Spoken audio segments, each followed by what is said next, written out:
Welcome to RK's Telugu Writings. Let us start today's story. Gulf బతుకులు. ఆ రోజు బతుకమ్మ పండగ. కుటుంబంతో, బంధువులతో, దోస్తులతో జరుపుకునే రోజు. మా ఊర్లో అందరం దగ్గరగా ఉన్న శ్రీరామ్ సాగర్ ప్రాజెక్టుకు పోయి అక్కడ పోచమ్మ తల్లికి నైవేద్యం ఇచ్చి పొట్టేలు వండి తినేటోళ్ళం అనుకున్నాడు. గుడి దగ్గర నిలబడి చూస్తే కనిపించిన కాడికి నీళ్ళే. చుట్టూ కళ్ళు తిప్పితే చెట్లు, పచ్చని గడ్డి. ఈ యాదికుల మధ్య నేను కళ్ళు తెరిచిన. కనిపించిన కాడికి ఇసుక కనపడుతుంది. అంతా ఎర్రని ఎండ. చుట్టూ చూసిన ఒక్క పిచ్చి ముక్క కూడా లేదు. దూరంగా నీళ్లు ఉన్నట్టు కనపడుతుంది, కానీ నాకు తెలుసు అది నీళ్ల ఆవిరి. అంతా వేడి గాలి మరియు ఇసుక దుమ్ము. ఇంతలో దూరము నుంచి ఇసుక దుమ్ము లేచి మా షెడ్డు వైపు వస్తున్నట్టు కనిపించింది. గల్ఫ్లో ఇలా ఇసుక తుఫాను రావటం మామూలే. అలా వచ్చిన గాలి కళ్ళల్లో, బయట ఉన్న వస్తువుల మీద మరియు బయట కట్టిపెట్టే వంటల మీద దుమ్ము వేసి వెళ్ళిపోతుంది. అది వచ్చేసరికి నేను షెడ్డులోకి పోవాలి అనుకుంటూ లోపలికి వెళ్ళి షెడ్డు తలుపు మూశాడు ఈరయ్య. లోపల తన భార్య సారమ్మ కూరగాయలు వేరు చేస్తూ పెట్టెలు నింపుతుంది. లోపలికి వచ్చిన ఈరయ్యను చూసి సారమ్మ అంది, బయట కూర్చుంటానని వెళ్ళావు, వచ్చావేంటి? ఇసుక తుఫానా? ఈరయ్య అవునన్నట్టు తల ఊపి అక్కడ కుర్చీలో కూర్చుని కొంతసేపటికి అన్నాడు, ఈరోజు బతుకమ్మ. సారమ్మ తల ఎత్తి, మళ్ళీ నీ ఆలోచనలకి వెళ్ళావా? ఎన్నిసార్లు చెప్పినా వినవు గదా. ఈ దేశానికి వచ్చి 8 సంవత్సరాలు అయినా నువ్వు ప్రతి ఏడూ గుర్తుకు తెచ్చుకోవటం, బాధపడడం మామూలే గదా. సరేలే, నీకోసం బియ్యం పాయసం చేస్తా ఈరోజు అంటూ లేచింది. ఈరయ్య మళ్ళీ తన ఆలోచనలోకి వెళ్ళాడు. 8 సంవత్సరాల క్రితం నిర్మల్ దగ్గర ఊళ్ళో కౌలుకు పొలం తీసుకుని బతికేవాళ్ళు. వారికి 2 అబ్బాయిలు, 1 అమ్మాయి. పంటలు సరిగ్గా పండక మెల్లగా రోజు కూలీలుగా వెళ్ళసాగారు. 2 కొడుకులకు కూడా చదువు అబ్బలేదు. చేదోడు వాదోడుగా ఉండేవారు. ఇంతలో అమ్మాయికి పెళ్లి సంబంధం వచ్చింది. చేతిలో డబ్బు లేదు, కానీ మంచి సంబంధం. సారమ్మ ఎలాగైనా చెయ్యాలని పట్టుపట్టింది. అంతా మాట్లాడుకొని అప్పు తెచ్చారు. ఉన్నంతలో పెళ్లి చేసి అమ్మాయిని మంచి ఇంటికి పంపారు. 2 అమ్మాయి బాధ్యత తీరింది, కానీ అప్పు భారం మిగిలింది. వడ్డీలు కడుతూ 1 సంవత్సరం గడిపారు. ఇంతలో 2 అబ్బాయిలకు కూడా పెళ్లిళ్ళు చేశారు. అబ్బాయిల పెళ్లిళ్ళయ్యాక తెలిసింది అమ్మాయి పెళ్లి కంటే అబ్బాయిల పెళ్లికే ఎక్కువ ఖర్చు అయ్యిందని. దానికోసం తెచ్చిన అప్పుతో ఇంకా పెరిగింది భారం. వడ్డీలు కూడా బొటాబొటీగా కడుతూ కాలం వెల్లుబుచ్చుతున్నారు. ఈరయ్యకు తండ్రి నుంచి వచ్చిన పాత ఇల్లు ఉంది కాబట్టి 1 కప్పు కింద గుట్టుగా బతుకుతున్నారు. కొన్ని రోజుల తరువాత 2 కొడుకులు కూడా పనిపైన శ్రద్ధ పెట్టకుండా వీరిపై భారం పెంచారు. ఒకరోజు ఇంట్లో ఈరయ్య అందరినీ పిలిచి, ఒరేయ్, ఇలా అయితే కష్టం, అంతా చెరో చెయ్యి వేస్తేనే ఇల్లు నడుస్తుంది. అదీ కాక ఈ పాత ఇల్లు మనందరికీ చిన్నది అయిపోయింది. పక్కనున్న జాగాలో 2 రూములు కట్టుకోవాలన్నా డబ్బు కావాలి. మీరిద్దరూ ఇక నుంచి శ్రద్ధ తీసుకోవాలా అన్నారు. బాపు, మనం రోజూ పనికి పోయినా మన అప్పు తీరదు. మనమే ఏదో ఆలోచించాలా. మళ్ళీ కౌలుకు తీసుకోవాలా అన్నాడు చిన్న కొడుకు. మళ్ళీ వ్యవసాయమా? వద్దురా, వర్షాలు పడితేనే 3 పూటలా తిండి దొరుకుతుంది. పండించిన ఎన్నో అడ్డంకులు, చాలా కష్టం అన్నది సారమ్మ. మరేం చేద్దామంటావ్ అన్నాడు చిన్న కొడుకు. నా దగ్గర ఒక దారి ఉంది అన్నాడు పెద్ద కొడుకు. అంతా అతని వైపు చూశారు. నేను మళ్ళీ అప్పు దొరుకుతుందేమో అని పెద్ద ఆయన దగ్గరికి పోయి అడిగినా. తను డబ్బు ఇంక ఇవ్వడం కుదరదు, కానీ ఒక మార్గం చెప్పాడు. కానీ అంటూ ఆగాడు. చెప్పు అన్నాడు ఈరయ్య. అప్పుడు పెద్ద కొడుకు, అది పెద్దాయన 6 నెలల నుంచి ఏజెంట్లతో కలిసి కొంతమందిని గల్ఫ్ పంపిస్తున్నాడంట. పోయిన వాళ్ళు నెలల తరువాత తమ అప్పులన్నీ నెల నెలా తీరుస్తున్నారట. అందుకే మనకు కూడా ఇష్టం ఉంటే గల్ఫ్ పంపడానికి ప్రయత్నిస్తాను అన్నాడు. కానీ ఒక మనిషికి 2 లక్షలవుతాయన్నాడు అంటూ మౌనంగా ఉండిపోయాడు. సారమ్మ, మన చుట్టూ ఉన్నవాళ్ళు వెళ్ళారు, మనకు ఆ అవసరం రాదులే అనుకున్నాం. కానీ ఈ దినాన మనము సోచాయించాల్సి వస్తుంది. ఈరయ్య, ఇంక మనకు దారేమీ కానవస్తలే, ఆలోచించడం ఏమీ లేదు, వెళ్ళడమే అన్నాడు. మళ్ళీ దానికి అప్పు చేయాలా అన్నాడు చిన్న కొడుకు. గల్ఫ్ వెళ్ళేటట్టయితే ఏజెంటుకి పెద్దాయనే డబ్బు సర్దుతాడట. కానీ 2 ఏళ్లలో తన అప్పు మొత్తం ముందు తీర్చి తరువాత మీరు డబ్బు పోగు చేసుకోండి అన్నాడు అని అందరితో చెప్పాడు పెద్ద కొడుకు. అక్కడ డ్రైవర్సుకు, నర్సుకు, ఇంట్లో పని మనుషులకు పనులు ఉంటాయట. కానీ మన కోసం అంటే అక్కడ తోటలాగా ఫార్మ్స్ అని ఉంటాయంట. వ్యవసాయం తెలిసిన వాళ్ళు అక్కడ పని చేస్తారట. కానీ ఎడారికి దగ్గర ఉంటుందంట. పొలంలో ఒంటెలు కూడా ఉంటాయట. వాటిని కూడా మనమే చూసుకోవాలి. అక్కడ వారు ఎక్కువ డేట్స్ పండిస్తారట. కొన్ని చోట్ల కూరగాయలు పండిస్తారట. అవన్నీ చూసుకొని పంట పండాక తీసి పెట్టెల్లో పెడితే వాళ్ళు మార్కెట్కు తీసుకెళ్తారట. కానీ పనంతా 2-3 చెయ్యాలట.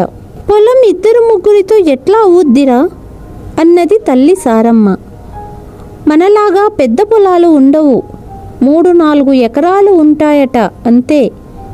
మనిషికి 40,000 దాకా ఇస్తారట. కానీ 40 పైబడిన వాళ్ళకి ఈజీగా వీసా వస్తుందట అన్నాడు పెద్ద కొడుకు. అంతా మౌనంగా ఉండిపోయారు. సరేలే, మళ్ళీ చూద్దాం అంటూ లేచి వెళ్ళిపోయాడు ఈరయ్య. మరుసటి రోజు నుంచి ఆలోచించడం మొదలుపెట్టాడు ఈరయ్య. తను వెళ్ళటం మంచిదేమో అనుకుంటున్నాడు. ఒకరోజు రాత్రి భార్య సారమ్మకు అదే చెప్పాడు. మనం ఏదో ఒకటి చెయ్యాలి గదే, ఈ అప్పులన్నీ తీరితే తర్వాత కొంచెం డబ్బు జమ చేసి ఏదో ఒక పొలమో దుకాణమో పెట్టుకోవచ్చు. పిల్లలకు కూడా ఒక దారి చూపొచ్చు. నేను వెళదాం అనుకుంటున్నాను అన్నాడు. ఎన్ని సంవత్సరాలు ఉండాలి మన కష్టాలన్నీ పోవాలంటే అన్నది భార్య సారమ్మ. మన అప్పులు పోయి మనకు కుదురుగా ఏదైనా ఊతం ఉండాలంటే 8 సంవత్సరాలైనా నేను అక్కడ ఉండాలి అన్నాడు ఈరయ్య. నేనొకటి చెప్పేదా, నువ్వు దూరంగా ఉండి పంపే డబ్బు తింటూ నేను ఇక్కడెందుకు ఉండాలి? నేను కూడా వస్తా, మనం బాగా పనిచేసి 4-5 ఏళ్లలో వచ్చేద్దాం అన్నది సారమ్మ. నువ్వు వస్తావా అడిగాడు భర్త. ఏం చేద్దాం మరి, కొడుకులకు పెళ్ళయి ఎన్నో నెలలు కాలే, వాళ్ళు వెళ్ళటం కన్నా మనం వెళదాం, ఇంటి పరిస్థితులు సర్దుకున్నాక వచ్చేద్దాం అన్నది భార్య సారమ్మ. ఇద్దరూ సరేలే అలాగే చేద్దాం, ఎలా రాసుంటే అలా జరుగుతుంది అనుకున్నారు. మరుసటి రోజు పెద్ద కొడుకుకి విషయం చెప్పి ఇద్దరికీ ఏర్పాట్లు చూడమన్నారు. పాస్పోర్టు తీయడం, వీసా వచ్చేసరికి 4 నెలలు పట్టింది. చివరికి వీసా వచ్చాక ఇంటికి తెచ్చాడు ఏజెంట్. ఫార్ములో ఉద్యోగమే కదా అని ఏజెంట్ని అడిగారు. మొదట్లో ఏ పని ఇస్తే అది చెయ్యండి, మెల్లగా సర్దుకుంటారు అన్నాడు ఏజెంట్. అక్కడ కూడా ఒక ఏజెంట్ వచ్చి మిమ్మల్ని తీసుకువెళ్తాడు అని వీసా టికెట్ ఇచ్చి డబ్బులు తీసుకొని వెళ్ళిపోయాడు. ఈరయ్య సారమ్మ పయనం రోజు కొడుకులిద్దరినీ పిలిచి అన్నారు, ఒరే, మేము వెళ్ళాక కూడా మీరు ఇక్కడ పని చేస్తా ఉండండి. పెద్ద ఆయన మొదట మేము పంపే డబ్బంతా అప్పులోకి తీసుకుంటాడు. అప్పు తీరేదానికి 2 సంవత్సరాలు పడుతోందిగా. నెల నెల వెళ్ళి లెక్క చూసుకోండి. తర్వాత మీకు పంపే డబ్బుతో ఒక షాపు పెట్టుకోండి, ఇల్లు బాగు చేయండి. మేము 5 సంవత్సరాలు అక్కడే ఉండి పని చేస్తాం, తర్వాత వచ్చేస్తాం. అప్పుడు మనం కాస్త చల్లగుండొచ్చు అన్నారు. ఇద్దరబ్బాయిలు అట్నే, మీరు జాగ్రత్తగా వెళ్ళండి. అమ్మా, ఈ ఫోన్ పెట్టుకో, మేము రీఛార్జ్ చేస్తాం, మేమే వాట్సాప్లో కాల్ చేస్తాం అన్నారు. మాకు ఈ పెద్ద ఫోన్ ఏం తెలుసురా అన్నది సారమ్మ. మీరు చెయ్యకుండ్రి, మేమే చేస్తాం, మెల్లగా మీకు అలవాటైతది అని వీడుకోలు పలికారు. ఇంతలో కుక్కర్ విజిల్ సౌండ్కు ఉలిక్కిపడ్డాడు ఈరయ్య. పద, వంట అయ్యింది, బయట వాతావరణం అంతా సవ్యంగా ఉందో లేదో చూసిరా, మనం భోజనం చేద్దాం అన్నది సారమ్మ. ఈరయ్య లేచి వెళ్ళి బయట అంతా చూసి వాతావరణం సరిగ్గా ఉండటంతో లోపలికి వచ్చాడు. ఇద్దరూ భోజనం చేద్దామని కూర్చున్నారు. ఈరయ్య పాయసం కొంచెం తిని బాగుందే అంటున్నాడు.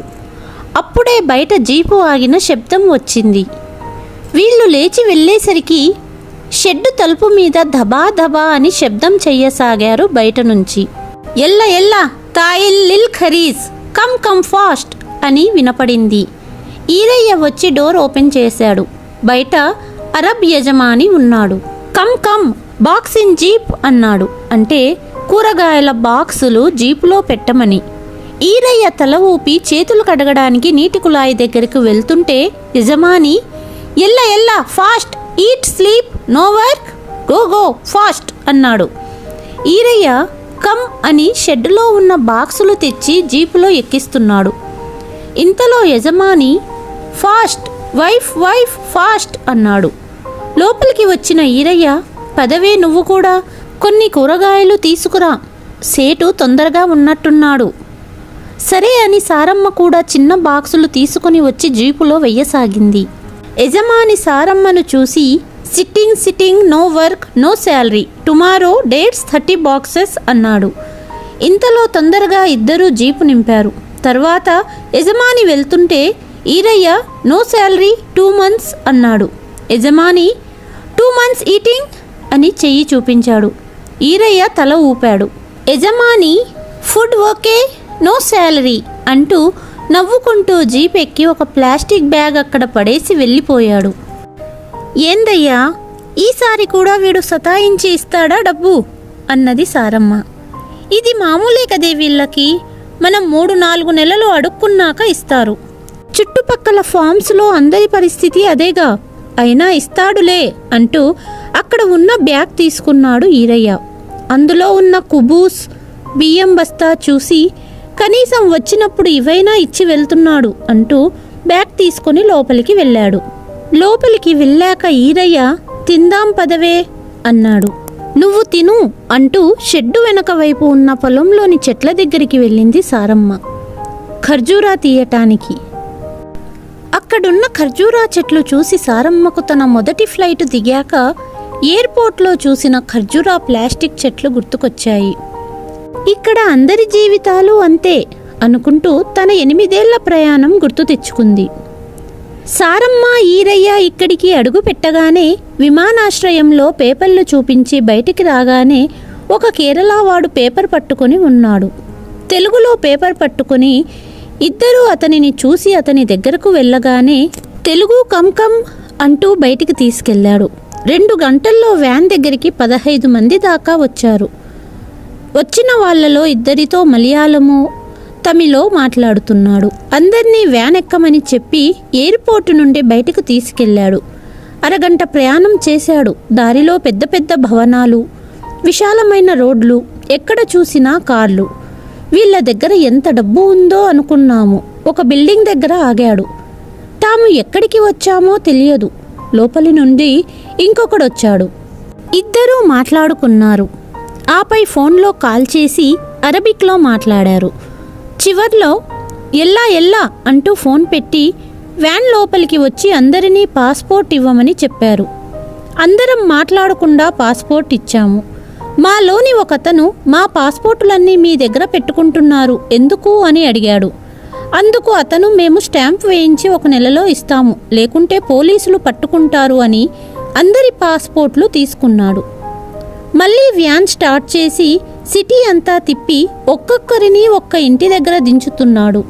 ప్రతి ఇంటి నుండి వేరే పని వాళ్ళు బయటికి వచ్చి కొత్త వాళ్లను లోపలికి తీసుకుని వెళ్తున్నారు. చివరగా తమను ఊరికి కొంత బయట ఉన్న ఒక ఇంట్లో దించాడు. ఇద్దరం దిగబోయాం. అంతలో అతను నో ఓన్లీ లేడీ అన్నాడు. మా పక్కనున్నతను అర్థమయ్యేట్టు లేడీ మాత్రమే దిగాలట, భర్తకు వేరే ఇంట్లో పని అన్నాడు. అంతలో మా ఆయన మేము ఒకే ఇంట్లో పని చేస్తాం అన్నాడు. అంతలో డ్రైవర్, మీ ఇల్లు పక్కనే, ఎక్కండి అంటూ నన్ను వదిలేసి మా ఆయనను వ్యాన్లో తీసుకెళ్లాడు. నేను ఇంటి లోపలికి వెళ్ళాను. పని మనుషులు 4 ఆడవాళ్ళు మరియు 4 మగవాళ్ళు డ్రైవర్లుగా ఉన్నారు. నన్ను ఒక రూమ్లోకి తీసుకెళ్ళి ఈరోజు రెస్ట్ అన్నది తోటి పని మనిషి. నేను నా భర్త తొందరగా కలిస్తే బాగుంటుంది అనుకుంటూ నిద్రపోవటానికి ప్రయత్నించాను. కానీ నిద్ర రాలేదు. సాయంత్రం గదికి మిగిలిన 3 తోటి పని వాళ్ళు వచ్చారు. వచ్చి రాని భాషలో అంతా పరిచయం చేసుకున్నాము. తర్వాత తెలిసింది అందరిది ఒకే గది అని. మరుసటి రోజు నుండి పని చేయటం ప్రారంభించాను. యజమానులకు దూరంగా ఉండి పనులు చెయ్యాలని తెలుసుకున్నాను. ఇంట్లో అప్పుడప్పుడు పనివాళ్ల మీద గట్టిగా అరవడం, చేతిలో ఉన్న వస్తువు మీదకు వెయ్యటం చూశాను. ఏంటి ఇది అనిపించింది. మరోవైపు 3 రోజులైనా మా ఆయన రాలేదు. తర్వాత ఒకరోజు తెలిసింది డ్రైవర్స్లో ఒక కడప అబ్బాయి ఉన్నాడని. తన దగ్గరికి వెళ్ళి తెలుగులో, బాబు మేము ఇలా ఇక్కడికి వచ్చాము, నా భర్త ఇంకా రాలేదు అన్నాను. తను ఇక్కడికి వచ్చి 3 ఏళ్ళయ్యిందని, భార్యాభర్తలను ఇలా వేరే ఇంట్లో పెట్టడం మామూలేనని చెప్పాడు. ఇక్కడికి వచ్చాక ఇండియాలో ఏజెంట్ చెప్పిన పనికి ఇక్కడ చేసే పనికి సంబంధం ఉండదని చెప్పాడు. తనను కంప్యూటర్ ఆపరేటర్ అని చెప్పి పంపి ఇక్కడ డ్రైవర్గా పెట్టారని చెప్పాడు. మరి ఇలా ఎన్ని రోజులు అని అడిగింది సారమ్మ. ఇక్కడ నెలలు ఇలా ఉండాల్సిందే అమ్మా. మనం పని చేస్తే ఇంట్లో యజమానులు బాగా ఉంటే బాగుంటాం, లేకపోతే అందరి కష్టాలు మామూలే. యజమానులు బాగుంటే నెల జీతమైనా అందుతుంది. కొంతమంది జీతం కూడా సతాయించి ఇస్తారు. అదీగాక ప్రతి సంవత్సరం ఉద్యోగంలో ఉండటానికి ఏజెంట్లకు డబ్బులు కూడా ఇవ్వాలి. అప్పుడే మన పాస్పోర్ట్ స్టాంపు చేస్తారు, లేకుంటే మనలను పోలీసులు పట్టుకున్నా ఏమీ చెయ్యలేము అన్నాడు. సారమ్మ, మాకు నెలలో పాస్పోర్ట్ ఇస్తా అన్నాడు.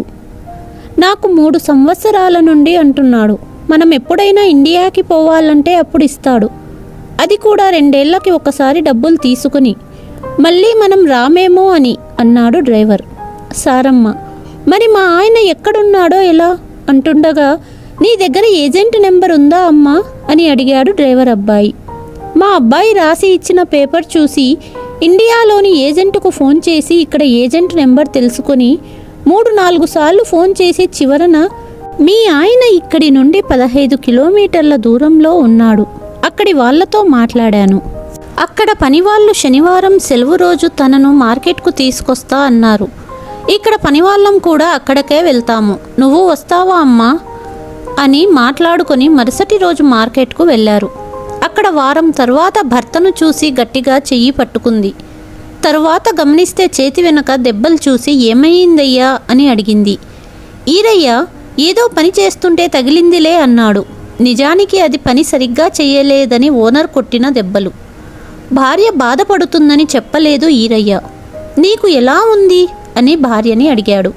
తనకు బానే ఉందని, పని మాత్రమే చాలా ఉందని, ఉదయం నుండి రాత్రి వరకు చేస్తూనే ఉండాలని, మధ్యాహ్నం 1 గంట సమయం ఉంటుంది, కొత్త ఫోన్ కూడా ఇచ్చారని, కొడుకులు ఇచ్చిన పాత ఫోన్ దాచిపెట్టేయమన్నారని అన్నది సారమ్మ. నాకు కూడా కొత్త ఫోన్ ఒకటి ఇచ్చారని, ఇద్దరూ అక్కడి పరిస్థితుల గురించి తమకు తెలిసినవి మాట్లాడుకుని అక్కడి నుండి ఇంట్లో కొడుకులతో మాట్లాడి తమకు పర్వాలేదని చెప్పారు. తరువాత వారం కలుద్దామని విడిపోయారు. రోజులు గడుస్తున్నాయి. ఇద్దరూ అప్పుడప్పుడు ఫోన్లలో మాట్లాడుకొని క్షేమం తెలుసుకునేవారు. మెల్లగా ఇద్దరి జీతాలు వచ్చాక డబ్బును ఊర్లో ఉన్న అప్పు ఇచ్చిన పెద్దాయనకు పంపారు. కొంత డబ్బు ఇంటికి పంపారు. ఒకరోజు కలిసినప్పుడు ఈరయ్య తనకు పని ఎక్కువగా ఉన్నందున తన ఏజెంట్తో చెప్పి ఇల్లు మారానని చెప్పాడు. మనం ఇద్దరం ఒకే ఇంట్లో పనిచేసేది ఎప్పుడు అన్నది సారమ్మ. రోజులు గడుస్తూ మెల్లగా ఇద్దరూ అలాగే 2 సంవత్సరాలు గడిపి ఇంటికి డబ్బు పంపిస్తూ ఒకరోజు కొడుకులకు ఫోన్ చేశారు. అప్పు ఇంకా ఎంత ఉందని అడిగారు. ఇంకో 4 నెలలు పెద్ద ఆయనకు పంపాలని చెప్పారు కొడుకులు. ఇద్దరూ సరే అని కొన్ని నెలలకు అప్పు తీర్చేశారు. తరువాత డబ్బు మొత్తం కొడుకులకు పంపి తమ ఇంటి పక్కనున్న స్థలంలో షాపులు కట్టమని చెప్పారు. కొడుకులు కడుతున్నామని చెప్పారు. అలా ఇంకో 2 ఏళ్ల తర్వాత ఒకరోజు ఫోన్లో షాపు కట్టించడం అయిపోయాయిగా అని అడిగితే లేదు, ఇంకా డబ్బు పంపమన్నారు. ఇంకో 6 నెలల తర్వాత అడిగితే అప్పుడు చెప్పారు తాము షాపులు కట్టలేదని, తమ ఇద్దరికీ ఇల్లు కట్టుకున్నామని చెప్పారు. ఈరయ్య సారమ్మ కోప్పడ్డారు. అందుకు కొడుకులు, మనం ఇల్లు దుకాణాలు కడదామనుకున్నాం, అందుకే మేము ముందు ఇల్లు కట్టుకున్నాం. తొందరలో షాపులు కూడా స్టార్ట్ చేస్తామని, ఇంకో 1 సంవత్సరం అక్కడే పని చెయ్యమని చెప్పారు. కొడుకులతో గొడవ పడ్డారు. కానీ చివరికి ఈరయ్య సారమ్మ ఇంకో 2 సంవత్సరాలు ఉండిపోయారు. అలా ప్రతి సంవత్సరం ఏదో కారణం చెప్పి కొడుకులు 7 సంవత్సరాలు తల్లి తండ్రిని అక్కడే ఉండేట్టు చేశారు. ఈరయ్య సారమ్మ మాట్లాడిన ప్రతిసారి కొడుకులు కోపంగా మాట్లాడేవారు. పిల్లల చదువులని, దుకాణం కట్టడానికని డబ్బు అడుగుతూనే ఉండేవారు. ఇద్దరికీ వయసు కూడా 60 దగ్గర పడడంతో ఎలాగైనా వెళ్ళిపోవాలని అనుకున్నారు. వారు షిండే అనే వారి పాత స్నేహితుడిని సంప్రదించి ఊరిలోని వారి ఇళ్ల వివరాలను అడుగుతారు. వారి కుమారులు తమ పాత ఇంటిని విక్రయించారని, మరియు గ్రామంలో ఇండిపెండెంట్ ఇల్లు కొనుగోలు చేశారని, మరియు దుకాణాలు లేవని, ఇద్దరూ చిన్న వ్యాపారాలు చేస్తున్నారని, కొన్నిసార్లు నష్టపోతున్నారు మరియు కొన్నిసార్లు లాభం పొందుతున్నారని షిండే చెప్పాడు. ఇది విన్న తల్లి తండ్రులిద్దరూ ఇంత దూరం వచ్చి మనం పనులు చేసి పంపుతున్న డబ్బు ఆగం చేస్తున్నారు, అందుకే ఇక నుంచి కొడుకులకు డబ్బు పంపకుండా వారే ఆదా చేయాలని నిర్ణయించుకొని జీతం రావడం లేదని కొడుకులకు చెబుతూ వచ్చారు. ఎలాగోలా ఏజెంట్ ద్వారా ఇద్దరూ ఒకే పనిలో చేరారు. కానీ అది ఎడారి ప్రాంతం. ఇద్దరూ ఒకరికొకరు తోడుగా ఫార్ములో గల డేట్స్ చెట్ల నుండి డేట్స్ తీసి పెట్టెల్లో పెడితే అక్కడి ఓనర్ వచ్చి తీసుకెళ్తాడు. అది వారి పని. జీతం 2-3 నెలలకు మొత్తంగా ఒకసారి ఇస్తూ ఉంటారు. రోజులు గడుస్తూ ఉండగా ఒకరోజు ఏజెంట్ నుండి ఫోన్ వచ్చింది. 60 ఏళ్ళు పైబడిన వారికి తిరిగి దేశానికి వెళ్ళటానికి వీసాలు ఇస్తున్నారు, మీరు వెళ్తారా అని ఈరయ్యను అడగగా వెంటనే ఈరయ్య వెళ్తామని సమాధానం ఇచ్చాడు. ఇక ఇద్దరూ బయలుదేరడానికి అన్ని ఏర్పాట్లు చేసుకుంటూ సారమ్మ వద్దనున్న ఇండియాలో కొడుకు ఇచ్చినప్పటి ఫోను మరియు గల్ఫ్ వచ్చాక ఇద్దరికీ ఓనర్ ఇచ్చిన ఫోన్లు ఫుల్గా రీఛార్జ్ చేశారు. తిరిగి దేశానికి వస్తున్న విషయం షిండేకు మాత్రమే చెప్పాలని ఫోన్ చేశారు. హలో షిండే, మాకు వీసాలు దొరికాయి, మేము 4 రోజుల్లో దేశానికి తిరిగి వస్తున్నాం. మాతో పాటు కొంత డబ్బు బంగారం కూడా తెచ్చుకుంటున్నాం. అందుకు నువ్వు విమానాశ్రయానికి వచ్చి మమ్మల్ని తీసుకెళ్ళు అన్నారు. అలాగే మేము వచ్చే విషయం ఎవరికీ తెలియనివ్వక అన్నారు. అప్పుడు షిండే, హా సరే ఈరయ్య, వచ్చేస్తాలే అన్నాడు. ఎవ్వరితో చెప్పనులే అన్నారు. ఇక 8 సంవత్సరాల తర్వాత తిరుగు ప్రయాణమయ్యారు భార్యాభర్త. హైదరాబాద్ ఎయిర్పోర్ట్లో దిగాక షిండే వీరిని తన కారులో తీసుకెళ్లాడు. డబ్బు కోసం చిన్న చిన్న దొంగతనాలు చేసుకుంటూ బ్రతుకుతున్న షిండే అసలు స్వరూపం తెలియని ఈరయ్య స్నేహితుడిని నమ్మాడు. దేశంలో ఫ్లైట్ దిగిన తర్వాత కొడుకు ఇచ్చిన ఫోన్లో గూగుల్ లొకేషన్ ద్వారా కొడుకులకు మెసేజ్ వచ్చింది. అది చూసిన కొడుకులు, అరే ఇదేంటి, అమ్మా నాన్న వెళ్ళేటప్పుడు ఇచ్చిన ఫోన్ ఆన్ అయ్యింది అని అనుమానంతో ఏజెంట్కు ఫోన్ చేసి వివరాలు అడిగి తెలుసుకున్నారు. హైదరాబాదులో దిగాక మా ఏజెంట్ వచ్చి మీ అమ్మా నాన్నలను ఇంటి వద్ద దింపుతా అన్నాడు. కానీ మీ నాన్నగారు తన స్నేహితుడు షిండే వస్తానన్నారని చెప్పారు అన్నాడు ఏజెంట్. షిండే అసలు స్వరూపం తెలిసిన కొడుకులు, వీడు ఖచ్చితంగా డబ్బు కోసం అమ్మా నాన్నలను ఏదైనా చెయ్యొచ్చు అనుకుంటూ గూగుల్ లొకేషన్ ఆధారంగా తల్లి తండ్రి వద్దకు బయలుదేరారు. అటువైపు షిండే ఈరయ్య సారమ్మలను హైదరాబాదు నుండి 2 గంటలు ప్రయాణం చేశాక నిర్మానుష్య ప్రదేశంలోకి తీసుకెళ్లి మీ వద్ద ఉన్న డబ్బు బంగారం ఇవ్వకపోతే చంపేస్తానంటూ బెదిరించాడు. నిన్ను నమ్మి కొడుకులకు కూడా మేము వచ్చే విషయం చెప్పలేదు, ఇలా ఎందుకు చేశావు అని ఈరయ్య అంటుండగానే వెనుక నుంచి కొడుకులిద్దరూ మోటార్ బండి మీద వచ్చి షిండేను బాగా చితకబాది బుద్ధి చెప్పారు. నాన్నగారి స్నేహితుడివి కాబట్టి నిన్ను వదిలేస్తున్నాము, లేకపోతే నిన్ను చంపేసేటోడిని అంటూ చిన్న కొడుకు కోపంగా అన్నాడు. షిండే తన కారులో పారిపోయాడు.